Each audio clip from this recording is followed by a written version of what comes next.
बड'फानो बर'नि बिफा जारिमिनारि बर'नि आंगो बरागारि गामियाव जोनोम मोननाय जात बर' बिमानि गोरबोनिफ्राय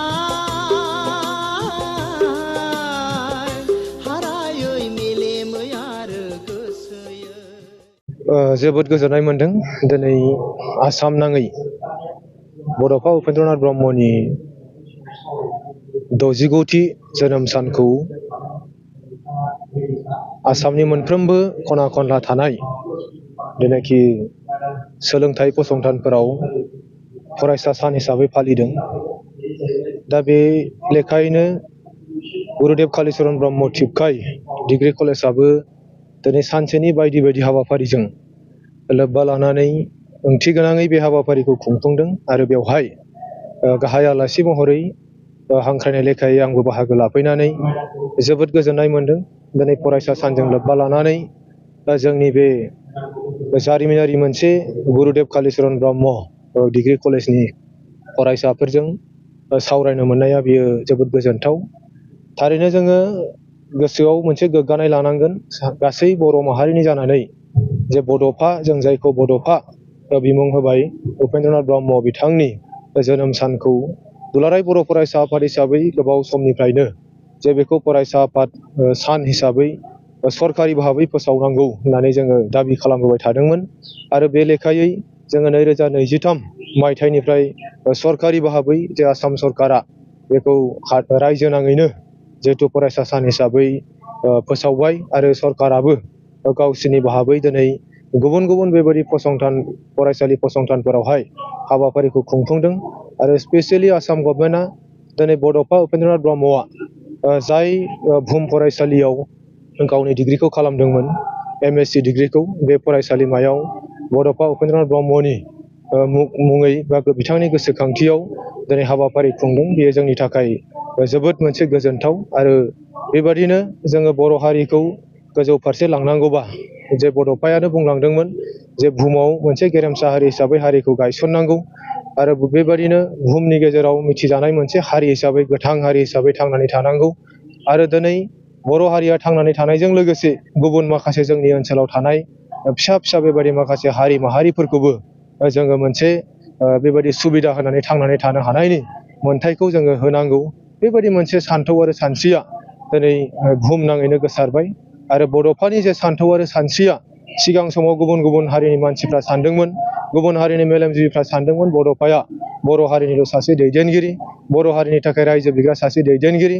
नाथाय दिनै फैयै फैयै मोनसे लेभेलाव फैबाय जे बड'फाया जे बर' हारिनि थाखायल' दैदेनगिरि नङामोन आरो बड'फानि जेनाखि बड'लेण्ड जेनाखि डिमान्ड खालामनाय बियो खालिबोल' बर' जाथिनि थाखायल' नङामोन, बर'जों लोगोसे गुबुन जायफोरनाखि फिसा फिसा हारिफोर जायफोरनाखि संबिधानिक मोनथायनिफ्राय गोजानाव थानांनाय बेबायदि हारि माहारिफोरखौ गोजौ फारसे लांनो थाखाय जों बर' हारिजों लोगोसे समान समानै लांफानो थाखाय बिथाङा जे मोनसे सान्थौ आरो मोनसे सानस्रिखौ सिगाङाव दोननानै खामानि मावबाय थादोंमोन बियो दिनै गायसनजाबाय बा बियो मोनसे स्वीकृति मोनबाय होननानै जोङो बुंनो हायो।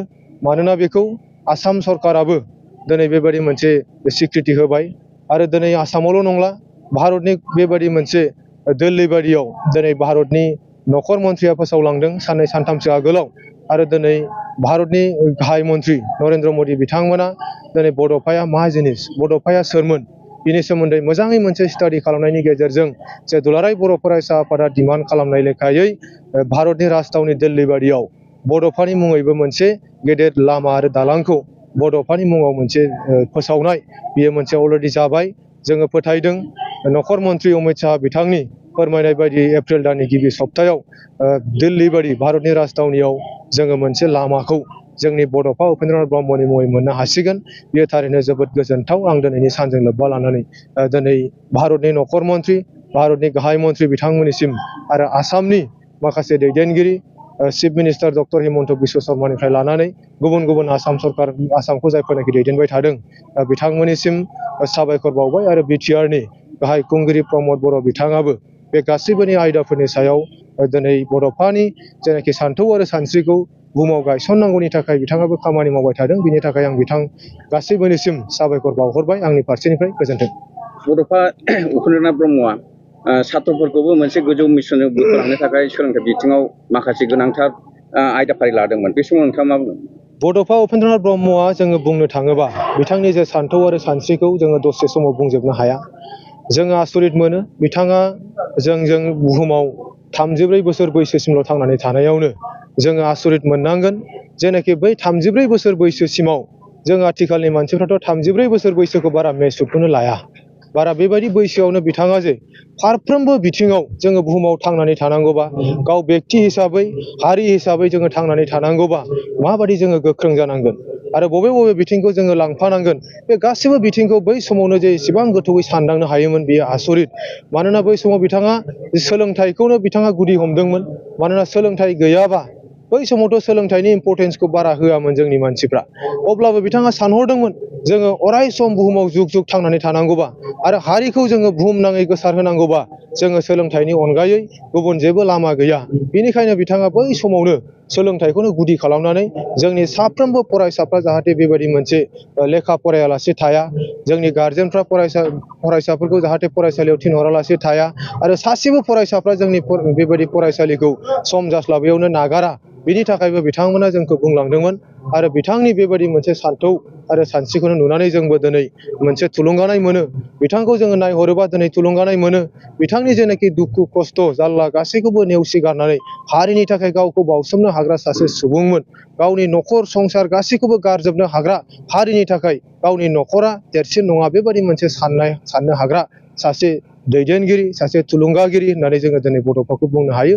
दा बेनिखायनो दिनैनि बे गोथार सानजों आं फिन खनसे बिथांनि जिउमानिसिम खुलुमनायखौ बावहरदों आरो फैबाय थानाय समाव जों बर' जाथिखौ जाहाथे बिथाङा सोरगोआव थानानैब्लाबो जेरावखि थाया थानानैब्लाबो बिथांनि जाहाथे आत्माया जोंखौ अराय थुलुंगा हरो, अराय जोंनो बेबायदि मोनसे खामानि मावनो हानायनि खाबुखौ हरो। बिनि थाखाय आं बिथांनि जिउमानिसिम फिन खनसे खुलुमनायखौ बावहरो।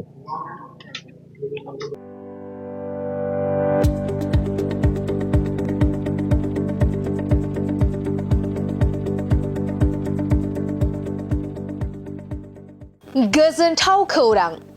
माइ सथा स्कुल एबा आंनि फिसा फरायसालिया लानानै फैदों मोनसे गोजोनथाव खौरां।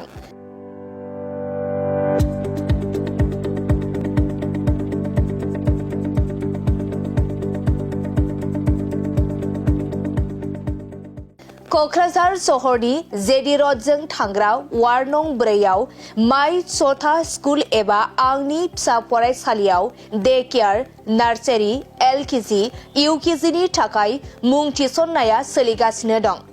बे माइ सथा स्कुल एबा आंनि फिसा फरायसालियाव फरायसा फरायसुलिफोरनि थाखाय गोबां सुबिदाफोरबो दं।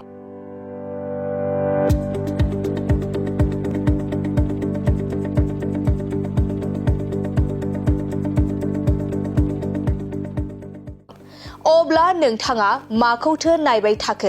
नैबे माइ सथा स्कुलाव नोंथाङा नोंथांनि उन्दै गथ'साफोरखौ मुं थिसननो थाखाय साखाफारा जादो।